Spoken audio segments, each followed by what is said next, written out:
I think the sky is the limit with the relationship with Kenya. I don't think it's limited to tourism. I think it's beyond that, and we discussed a lot of issues and fields of future collaboration and cooperation between Jordan and Kenya, but specifically tourism.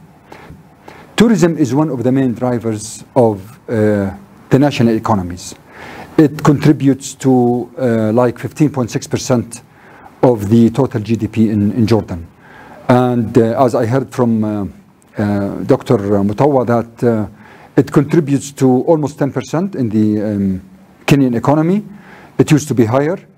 With the vision that I have witnessed with the minister and his professional team, I think they will carry this file further. The sector will be developed further.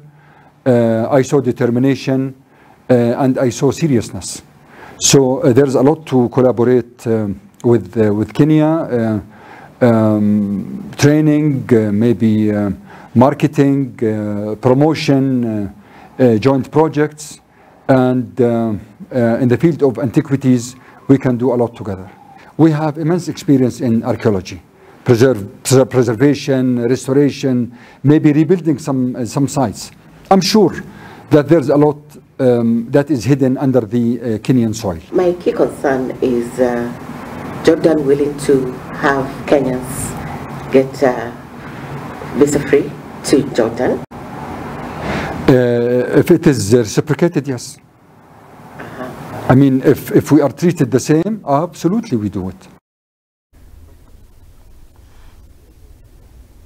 Nake muikariri gite wa aria makiri